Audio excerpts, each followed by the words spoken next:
I'm Dr. Molly James. Tonight we're going to talk about what in the world do we eat? And I'm honored to be joined by a couple of our famous James Clinic nurses, Brenda Hathaway in the left pocket, and in the right pocket we have Sherry Archer. And behind the James Clinic logo, we have Megan, our director of marketing, who will help facilitate tonight. So if you do have questions, we can kind of hit them as we go. We can also save them for the end, and we will have an open forum section. So with no further ado, we will get going on this.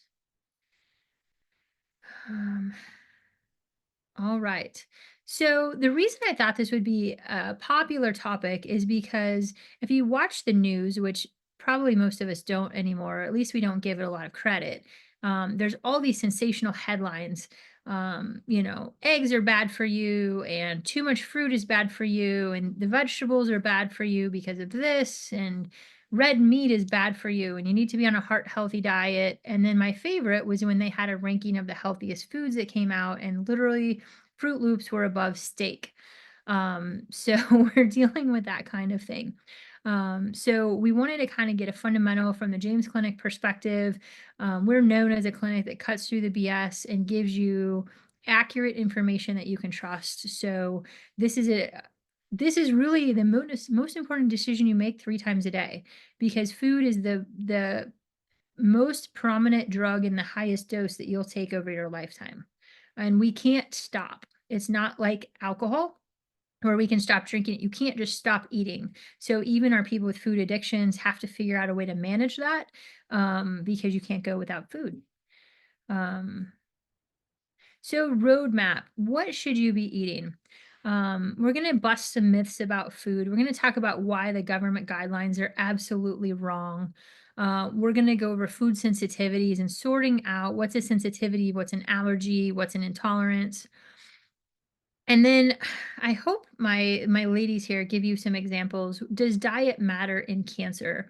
You literally would be blown away at the information and advice our patients are given as they're facing a cancering process from that side of the house. Um, it's really appalling, and when you understand how important food is if you're looking at cancer as a metabolic condition, it just is cringeworthy, and it's like, no wonder 80% of people don't respond to chemotherapy, because we're not doing all the other things to set them up for success. And then we'll always get to questions, so, we will have time for that at the end. So, some diets you've probably heard of, and just some terminology that we can get out here are vegan, which is no animal protein, no eggs, no dairy. So, this is literally just vegetables, fruits, legumes, and fats. Vegetarian is a little bit more liberal from vegan.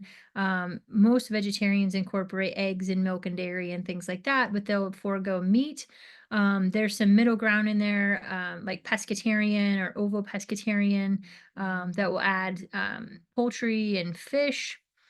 The Mediterranean diet, which we're going to focus a lot on, is going to be healthy, good fats, so lots of vegetables, lots of lean meats or meats with good fats. And then you get into paleo, anti inflammatory, FODMAPs. The elimination diet is something we use very frequently. Keto and carnivore, or the Lion's diet. We'll get into and touch upon some of these that we find to be very relevant. So, there's just a lot out there, and different doctors have different certainties about which diet patients should be on. So that can be interesting as well. So I'm a big fan of principles.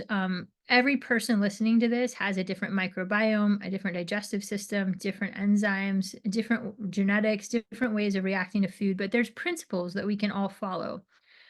So plenty of vegetables, plenty of color in your diet, potentially fruits along with that as well. Animal protein is generally going to be good for you. So meats with good fats are going to be good. Minimize or avoid processed foods. So 10, let me say more than 10. 40 years ago, what we call food, most of the grocery store didn't exist. So, just this week I was looking and they had like taco flavored sunflower seeds. Now, I don't know why you would want your sunflower seeds to taste like tacos, but that's not real. And so just getting into what's food and what's not food is going to be an important first step. Um, some of the frustrating things are orange juice is neither orange nor juice anymore. It is reprocessed orange food coloring with sugar. So just breaking down those food labels and getting what actually is in the product that you're eating because you can't trust it. And, I think we have some principles as far as how to grocery shop that can at least get you in the right direction if you mostly do that. Good fats are going to be much better than seed oils. And we'll talk about what those good fats are because, again, the saturated fats, the animal, like the fatty steaks and the bacon and things like that, have received quite a bad rap. And we're just going to get to why that is. So an important thing to remember is, I remember when I was growing up and I was trying to figure out how to be healthy. It was all about calories. How many calories a day should you eat, and how many calories should you burn in your working out? And that is such an old and outdated philosophy. So when we do body impedance analysis testing, it does give a basal metabolic rate, which is how many calories you burn during a day. The reason we offer that information is just for some kind of touch point to give you a guide of how many calories you should be eating a day. But if you listen to Dave Asprey, there was a time he did the ketogenic diet. He was eating 3 to 4,000 calories a day and losing a pound a day. So it is not all about calories. What you need to keep in mind is that food actually turns genes on and off. So if you eat 1,000 calories of Oreos, your body gets a very different signal than if you eat 1,000 calories of broccoli. And if you eat 1,000 calories of steak, you get a very different um, hormonal signal from that as well. So important to keep in mind. And one of my favorite studies I was exposed to and haven't been able to find is that they took prostate cancer patients and they had them eat 1 cup of broccoli per day for about a month, which is 1 cup of broccoli. And what they found is it affected 80 genes. In 1 month, it affected 80 genes. It turned on 40 tumor suppressor genes and it turned off 40 oncogenes with 1 cup of broccoli. So that is how important the food that we eat is going to impact everything in our lives. The nutrients. So you want to have nutrient dense food. So if you think about you're only going to get so many calories a day, if you want to go back to that, you want to make that as nutrition dense as you can. So if you take a Cheeto versus say an avocado, they're going to have a very different content in them. And so you're going to get a lot more out of that avocado than you are out of the fake Cheeto, which isn't even food.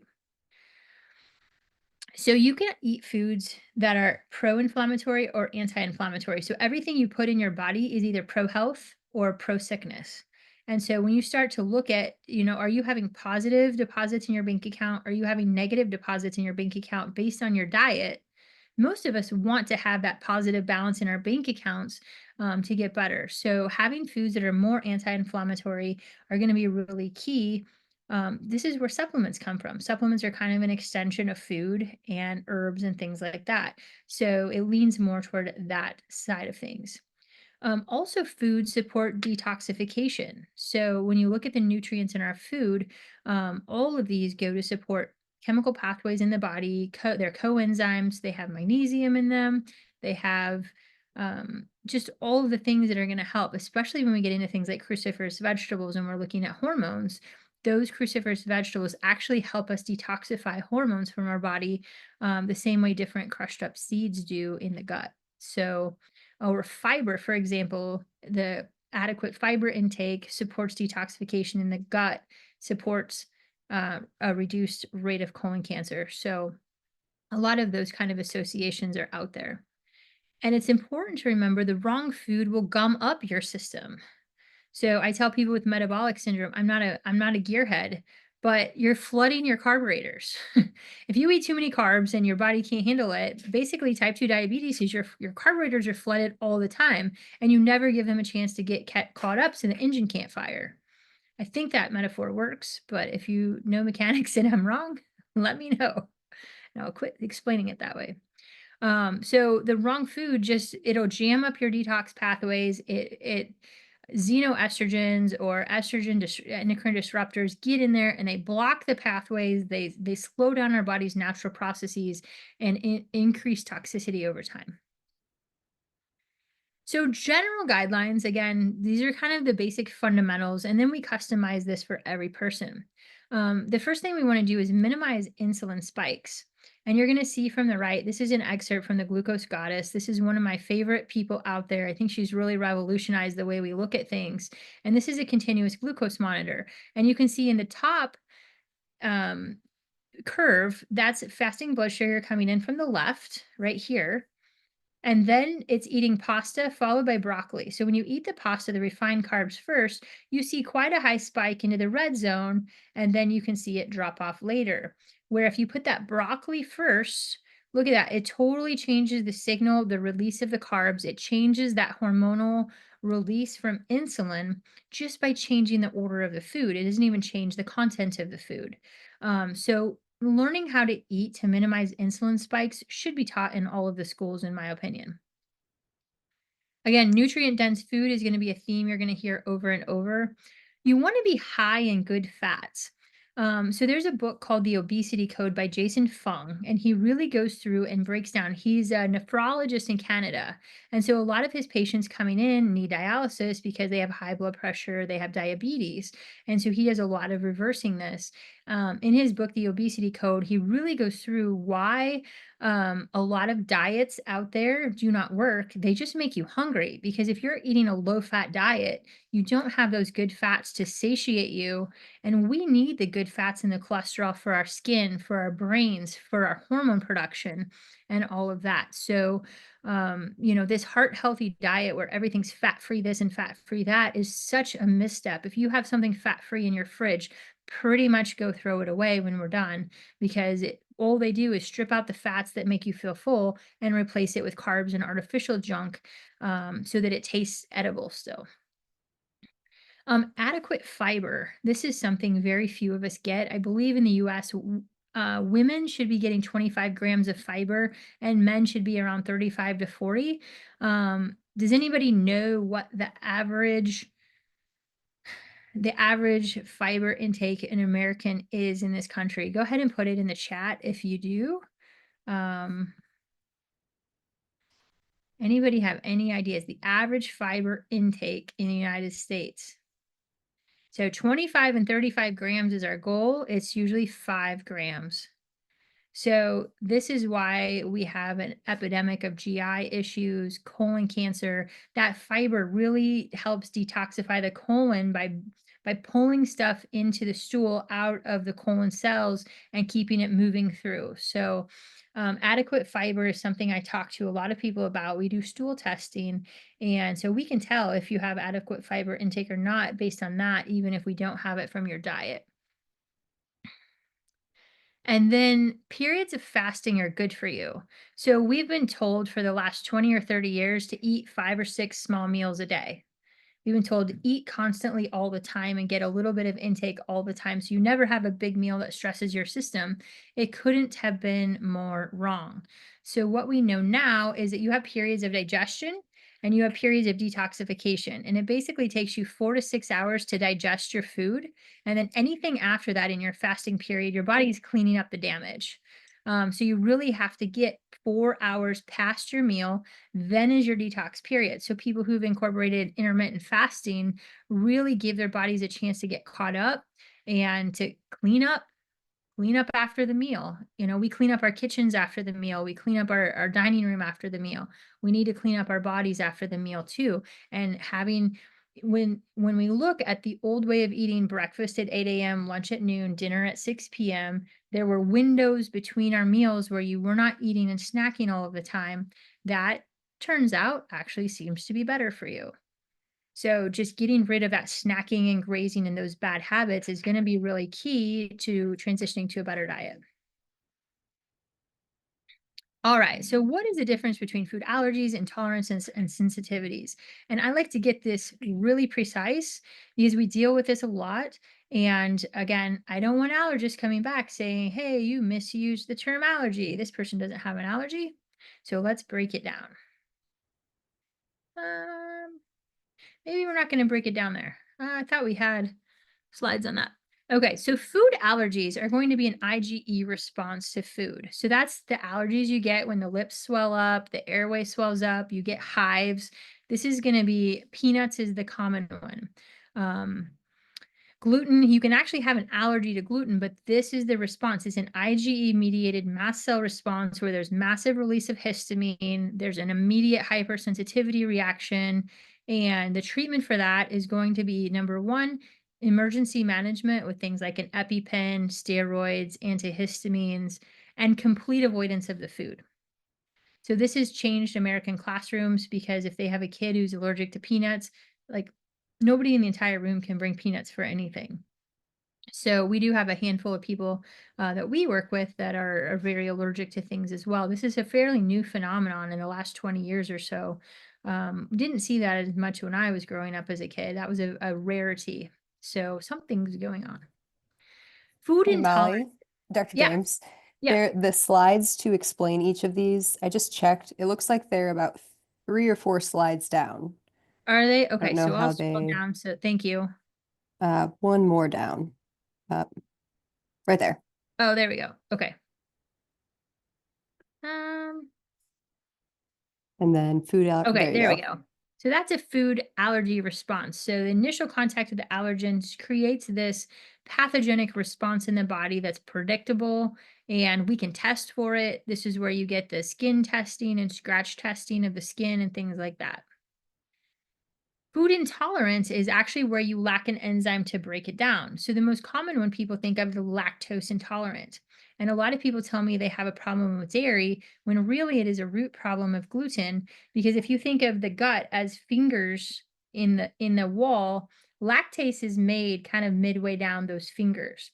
And so what happens is if you have a gluten problem and these are nubbed down, that spot where lactase is made erodes down and it's not there anymore. So a lot of times if somebody has a gluten or a dairy issue, I want them off of gluten to see if we can fix the dairy issue. And some people we can't. Um, but this leads to things like gastrointestinal symptoms. So this is going to be diarrhea, cramping, bloating, things like that. It is not going to be a life-threatening emergency. It's just a discomfort situation. So we actually have a few patients that are like sucrose intolerant. They have deficiencies in different enzymes to break down different kinds of foods. So those are a little bit more rare. A food sensitivity is basically this is the most common category that we deal with, and it's the most challenging to diagnose. So food that causes vague symptoms like brain fog, tiredness, those people who always get tired after lunch or they always get tired after a meal, they can fall into this. This can be migraines. So people who have migraines after they eat, acne is a big one, joint pain. I know if I'm eating a lot of sugar, my joints are a lot more achy and sore than if I'm eating a little bit better. And then, of course, GI issues are always part of that. Celiac disease, this is a much more rare condition. It's about 1% of the population that has a gluten intolerance actually has celiac. This is an autoimmune condition. And here you can kind of see the nubs or the fingers off of the bowel wall. Those are called microvilli.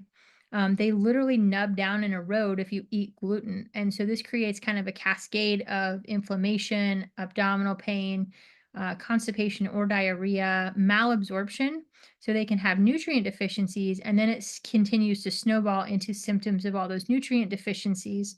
Um, Again, not very common. So a lot of people tell me, well, I had celiac testing and I'm celiac negative.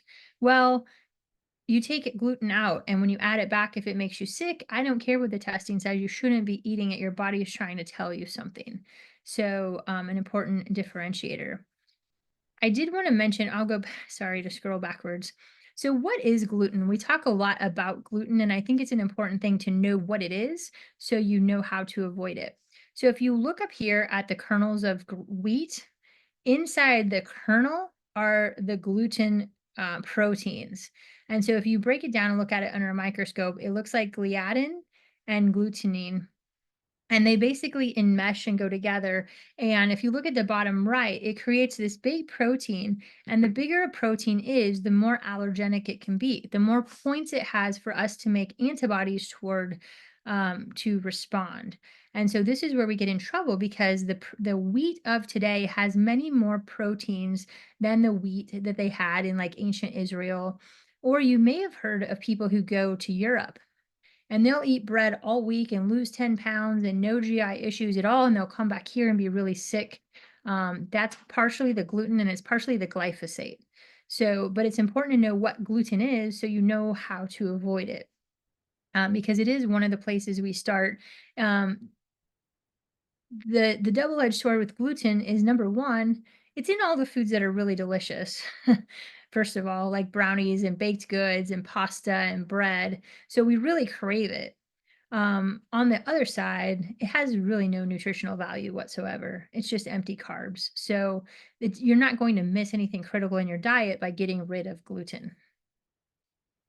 So let me go back up here and go back to this next section. Okay. So common myths about food. One is eggs are bad for you. Um, low fat diets are heart healthy. I just, every time we get somebody from the cardiologist's office, it says limit saturated fat, and they're still talking about canola oil and low fat meats and things like that. That has been disproven. And to counter that, saturated fat causes heart disease. It's just not the case. So, government guidelines are totally wrong, and this started in the 1950s. Go figure, our government is corrupt and at the root of all evil. What happened in the 1950s? This is actually a paper from 2016 in a little known journal called JAMA of Internal Medicine. So they went back and looked at the archives of the industry documents, and they found that the industry sponsored a research program in the 1960s and 70s that successfully cast doubt about the hazards of sucrose while promoting fat as a dietary culprit in coronary heart disease. So basically, what happened is the sugar industry funded studies. In the 1950s, we found out that fat wasn't the problem, that it was sugar. And the sugar lobby came in and they paid for studies so that it would disprove that sugar was the problem. So what happened is the sugar lobby paid the FDA to change the food pyramid. Saturated fat became the villain. And we started out with saturated fat is the problem, and then we went to calories is the problem, and then we went to carbohydrates is the problem, but we still won't say sugar's the problem. So this is kind of where we're stuck today. um, Anybody in the know in medicine knows this, but if you look at traditional cardiac recommendations, it is the same as it has always been. They have not changed yet. And here is that paper. If anybody wants to look at that, you can dig back from there, as to the root of the corruption. Um, it's not great. So the eggs are bad for you. Again, this comes based on the cholesterol content because cholesterol is bad for you. Um, it is the number three most common food intolerance. So if you eat eggs and have a digestive problem, it can be a problem because again, it has a lot of protein in it. And whenever you have a lot of protein in the food, it's highly allergenic. But look at the nutritional content of food or of eggs. So 78 calories per medium egg. You have very few carbohydrates and you have 6 grams of protein in one egg. So this is going to be a great food for anybody who is carb restricting and 5 grams of fat. So we're all for eggs unless you have a sensitivity to them, in which case minimize or eliminate. Again, low fat diets are heart healthy. We need to get that thinking. I have people come in my office and God bless them. They know who they are. They're just brainwashed into if I eat a fatty steak, I'm raising my cholesterol and they can't break it, even though we've got the labs to show otherwise. So we need to keep in mind that carbs raise your cholesterol. So when you have a cholesterol problem, I'm going to look at three things. I'm going to look at what's your diet, what's your triglyceride, what is your A1C, what's your fasting insulin. I'm going to look at what's your thyroid doing, and I'm going to look at what's your liver doing. 80% of cholesterol comes from the liver. Only 20% of your dietary cholesterol contributes to your blood cholesterol. This is a really backwards concept that we have to break and get in the right spirit of that. So, um, those high fat diets, and this is, I mean, even at the medical conferences, you'll have the vegans over here and the carnivores over here, and they debate. And sometimes you just wonder if they're going to like get on the floor and wrestle because they are both adamant that their way is the way. And you can find studies to support both of them. So, um, probably the truth is somewhere in the middle whenever you've got two opposing sides that have data that show what they're doing is, quote, the right way. So government guidelines are wrong. And what I found interesting, I'm trying to find the reference of it. So this is the traditional food pyramid in the United States. This actually echoes the food pyramid that the US Department of Agriculture uses to fatten pigs. So when you think of it that way, this is the absolute wrong food pyramid. So the government guidelines are wrong. There aren't very many patients left that trust that kind of information. But if you look at the recommended daily allowances of different vitamins, those are the recommended daily allowances. So you don't get sick from a deficiency. So, for example, vitamin D, they want you to hit a vitamin D level that avoids rickets. Now, I don't know about you guys, but I'd like to be performing a little higher than doesn't have rickets in my vitamin D level, since that drives my entire immune system. So when we look at that, that is the very minimal bare standard for any nutrient that we're taking in. And again, the lab values are the same way. Most of those are the minimum lab value that you need to avoid disease. Well, most of us are tend to be more high performing and harder on our body. We want to be up at a little bit different place. All right, I'll skip through this since I kind of went out of order. Does diet matter in cancer? Okay, we're going to break this down fairly simply. So, what you're looking at on the screen is the Warburg effect. So, Otto Warburg was born in the 1920s. He fought in World War I, I think that would be. Maybe it was no, maybe it was 2 because he would have been about 20. He was actually in the battlefield of World War II, and they pulled him off because he was a brilliant researcher. And what he figured out, so on the left, you see normal tissue, and normal tissue has 2 ways of burning metabolic pathways. They can either use oxidative phosphorylation and go 36 miles per gallon, which is what we want. Yay, oxphos. This uses oxygen, it uses glucose, and it makes carbon dioxide. So normal respiration, normal metabolism, 36 miles a gallon. Over on this side, it can go rogue and it can burn just straight sugar and make lactic acid that makes your muscles hurt.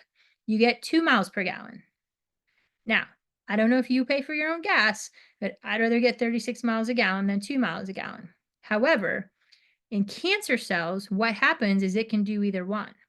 So as long as we have oxygen, it can do the normal thing. But if we don't have oxygen, so cancer likes oxygen poor environments because it takes that sugar and it just thrives and it goes rogue off into this fermentation pathway where it burns glucose.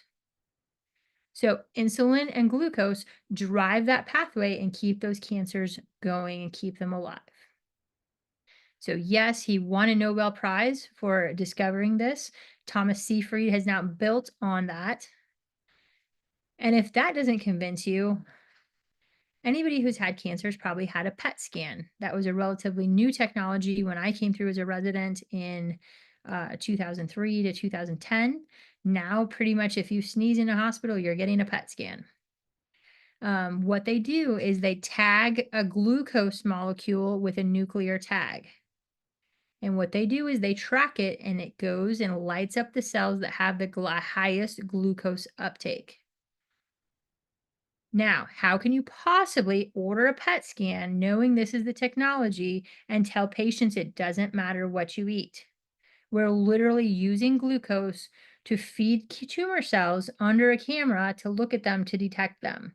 But oh, it doesn't matter in your cancer outcomes? I call bull.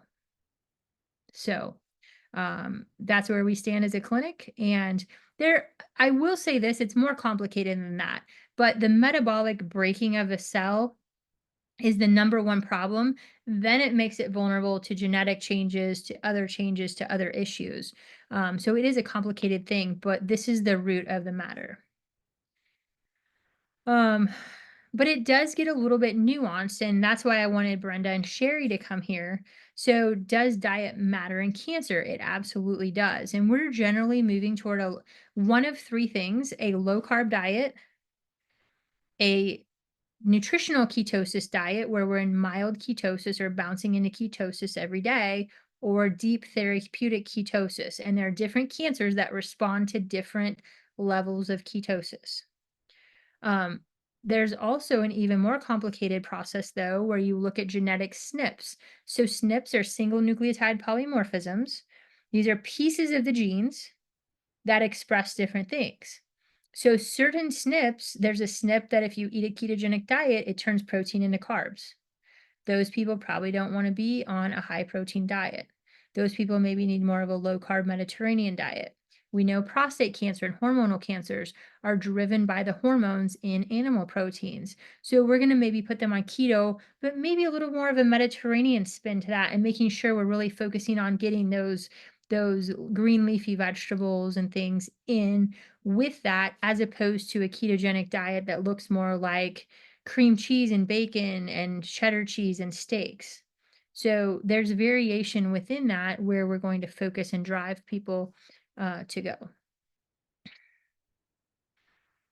So, not eating in cancer is actually just as important as eating. So, there are mountains of data that show fasting in cancer is critical. It helps chemotherapy work better, it helps radiation work better. What blew my mind is we have all of these targeted therapies, checkpoint inhibitors, things like that, that target all these different pathways on the cancer cells. And when you look at the effect of a ketogenic and low carb diet, it stresses all of those pathways. So you don't need a medicine that costs $200,000, $300,000 a year. You eat the right diet, you stress the tumor cells, then you come in with a treatment like mistletoe, vitamin C, or chemotherapy, whatever you want to do. Now the cells are vulnerable and it can go in and kill them. So it's a huge thing. And the fact that only about 20% of people respond to chemotherapy out there, um, is likely because of this, because we don't have the diet piece right. We don't have the right environment for those treatments to be successful.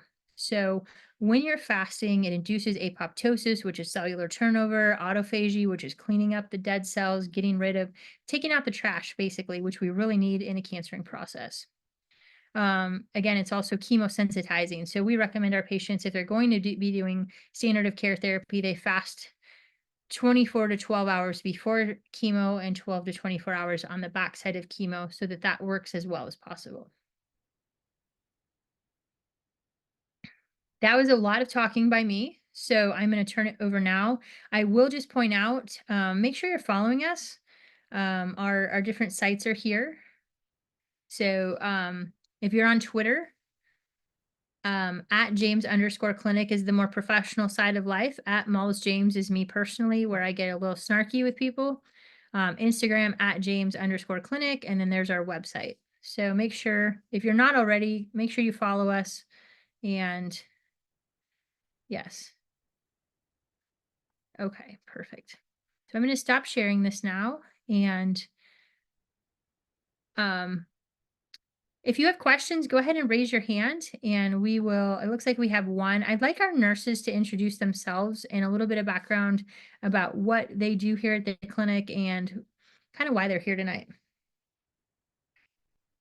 Brenda, you want to go first? Certainly. My name's Brenda Hathaway. I have been with the James Clinic since we opened the St. Louis location in Ellisville. And I help run the clinic, keep things rolling smoothly. And I also help coach patients from a health perspective. So if we're not making progress, I'm going to send you to Brenda and she's going to get things right for you. Mhm. All right, Sherry, go. Hi, I'm Sherry Archer. I am a nurse at the James Clinic. I started there just this last June, and I do aesthetics there, and I also am helping with cancer patients. I work in the clinic doing infusions and hyperbaric treatment and MAH. So I'm there to help people in a variety of ways.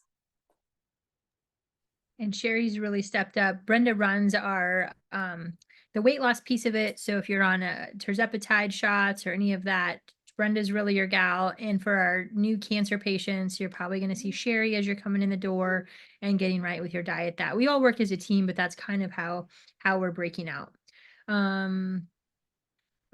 Megan, do you want to jump in here and read questions, or do you want me to keep going?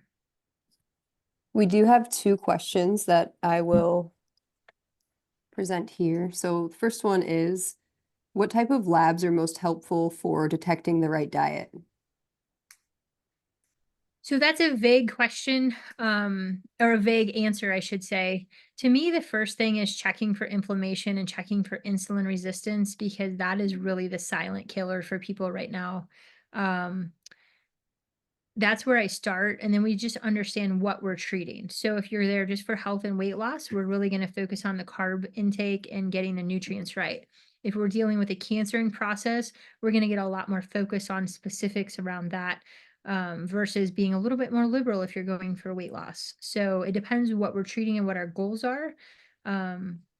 Labs, so fasting insulin, triglycerides, um, A1C is helpful, but not as specific. Fasting glucose, things like that, really give us a good picture of your metabolic health. And then we also check a lot, a sampling of nutrient levels. Excuse me, and we can expand on that. So B12, folate, homocysteine, and vitamin D, so that we can target and treat those areas as well. And this one's kind of a fun question. What's the most surprising thing you've seen in patient lab testing for nutrition or food? Brenda, do you want to take that first? I'm not sure I have an answer for that. Okay. Yeah. Sherry, do you?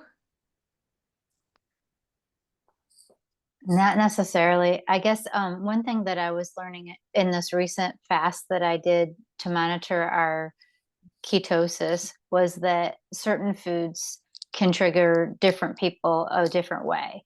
So what triggers my blood sugar might trigger your blood sugar a different way. So doing a continuous glucose monitor or a keto mojo and monitoring your glucose was really important to know what foods cause your blood sugar to spike.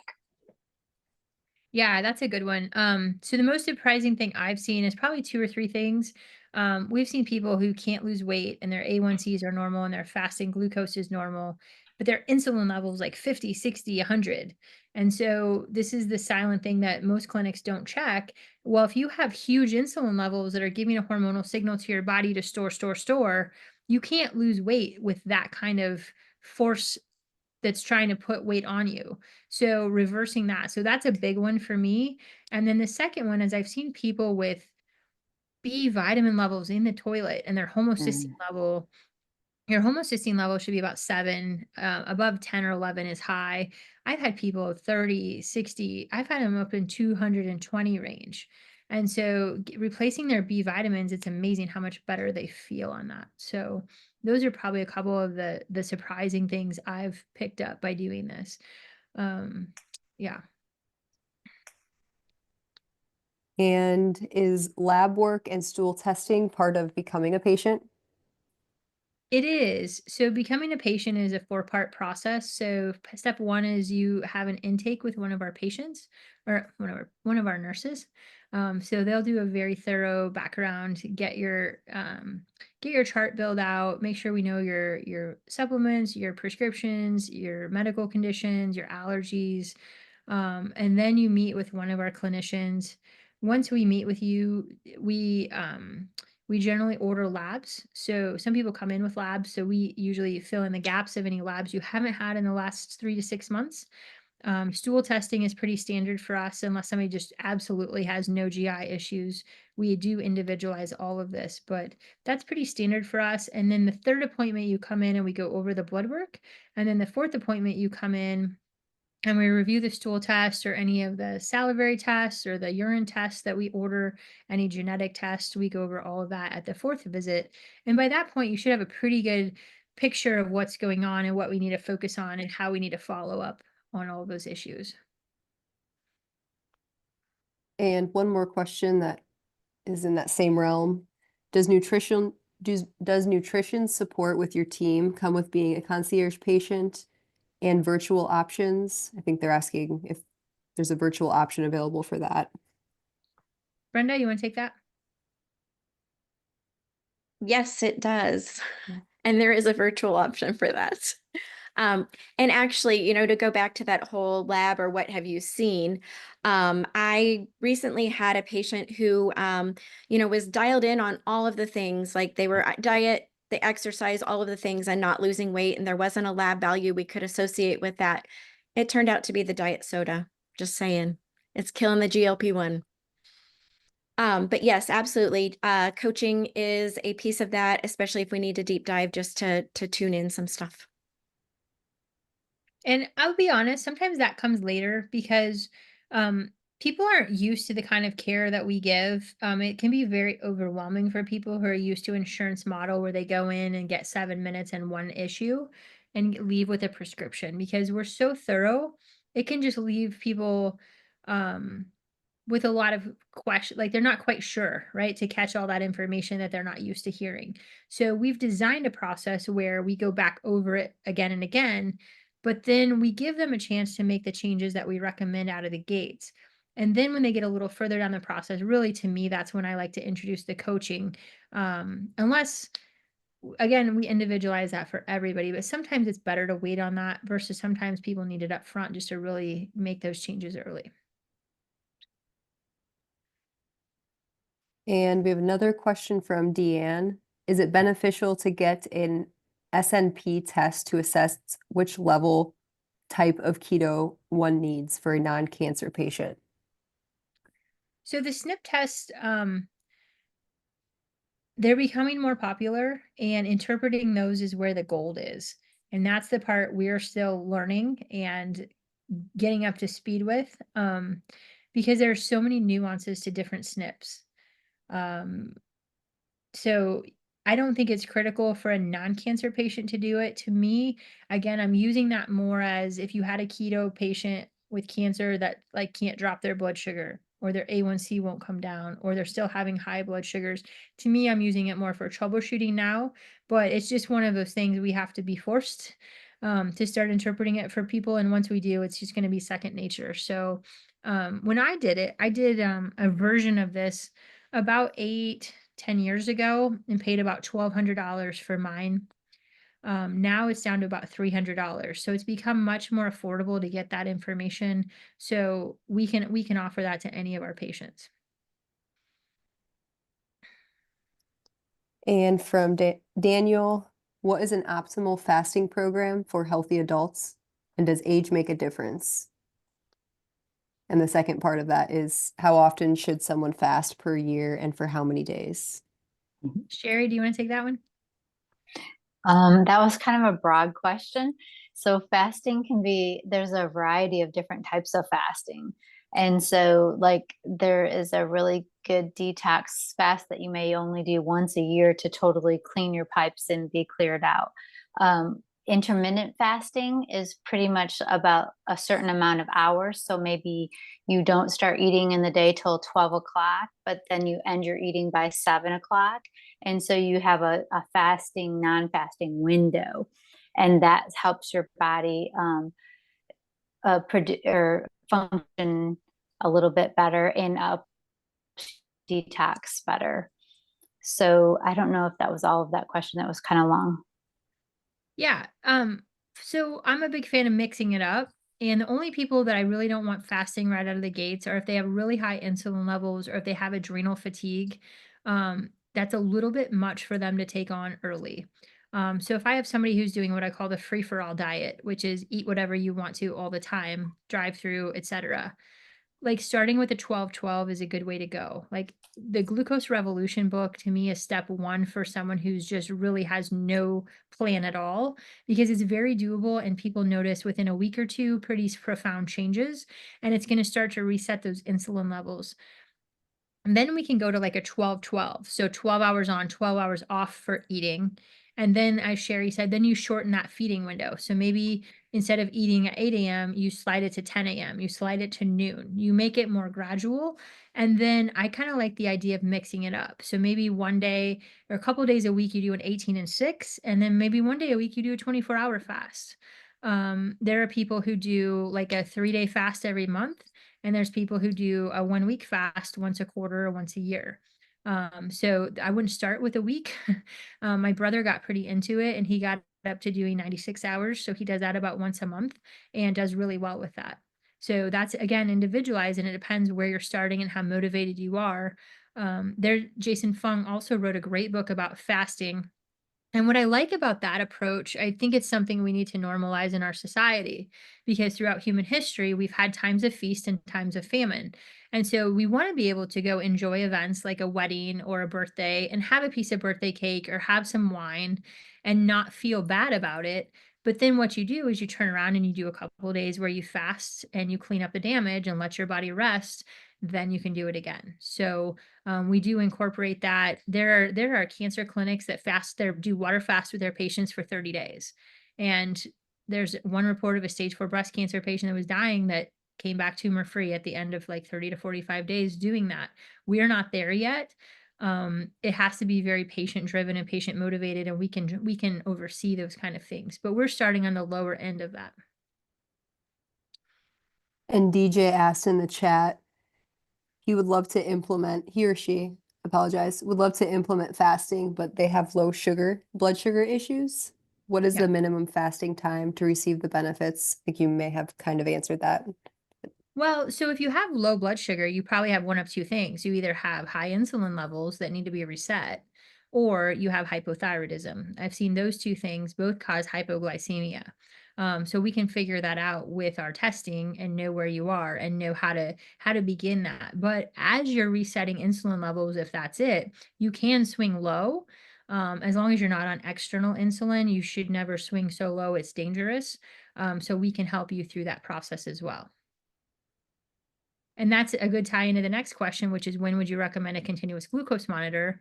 A lot of our patients, we recommend that because it's just such valuable information right out of the gates to know, again, how does your body respond to food? What pitfalls can we find? Are you swinging high and low? For me, last night I did something silly. I can't remember what it was. I think I ate a bowl of ice cream, and about an hour later, I kinda had the anxious feeling, and I had my glucose monitor on. I'd popped up to 150, and I was down in the 60s and felt kinda bad. So, sometimes people who are super irritable throughout the day or they roller coaster with their emotions, some of them, it can be because they're on an insulin and glucose roller coaster, and we can get a lot of information and really get them smoothed out if they can change their diet. And is fasting considered 0 calories with nothing but water, coffee? Or B, you wanna what are take your that? criteria? Fasting can be what you want it to be. I did a corporate fast last week and I chose to be a functional member of my team. So I did keep the electrolytes going and bone broth or perfect aminos through the course of the day, so that I wasn't also muscle wasting during the course because I did a full 6 days of that. So we can support you at whatever level you want. You're not going to do water alone for a very long period. I would, not recommend, more than 3 to 4 days of that. That's a purist standpoint. I've done that also in the past, but usually reach a brick wall, by a week or so. And I did do coffee as a clear liquid. Thank you. We're glad you did. Yes, you are. All right. I see another question. Do you do any telemedicine services? Yes, we do. I don't know where you are, but if you call in, we have a number of states where we're good to go for total telemedicine. If you're outside of those states and not close to one of our clinics, some people travel in for their first visit. So it just depends on where you are and what options we have in your area. So just give my team a call. They know exactly what to do and how to get you started. But for everybody, if you're not in our geographic area, for sure, if you're willing to come in one time and meet with us in person, we definitely can follow you virtually after that with just one visit a year in person. All right, Brenda, I'm going to give you a chance for any closing thoughts, any last advice you want to leave our folks. When you are changing your diet, think about the things that you can eat. that helps you to get off the, hey, you know what? I'm not eating Oreos anymore, and the Snicker isn't lunch. If you concentrate on the foods that you do like in the new arena that you're working toward, you're going to have a better success. It's not about what I can't do, but what I can. Great. Thank you. I love that. Sherry, how about you? Last final thoughts for our listeners. Dress your carbs. So if you're going to have a carb, don't have a carb by itself and let it turn to sugar, but dress it with a protein or a high fat. For example, if you're going to have a bowl of oatmeal in the morning, don't just start with that carb. You'll sabotage yourself for the whole day. Add in some pecans or some protein powder or chia seeds and get your protein in there and level that out so you won't have those spikes. Yeah, that's great advice. I would just tell people just to close this out tonight. It is always worth it to make a positive change with your nutrition. I've been in the throes of desperation. I've been in absolute adrenal fatigue. I've been the overweight person that nothing worked for. And if you don't keep trying, you're not going to get anywhere. So you've got to find a clinic that knows how to guide this. But you're worth it. You are worth it. And your effort is always going to be worth it because something out there will work for you. You just have to unlock what is holding you back if you're not where you want to be. And to their point, if you're in the free for all diet, once you start eating that good stuff, your body, you're going to have to fight your body's cravings a little bit for about a month. Once you hit about 4 to 6 weeks, your body's going to start craving the good stuff and not wanting the bad stuff. So it does take some effort to get there, but once you're there, your body will keep you there and want you to keep eating good stuff. So you'll self-maintain once you're on a roll a little bit. All right. Well, it was a pleasure to have all of you with us tonight. We really appreciate it. This will be posted on our YouTube. So if you don't know about our YouTube channel, we have all of our archived webinars on there. Make sure you're following us on social media and take care. God bless and good night.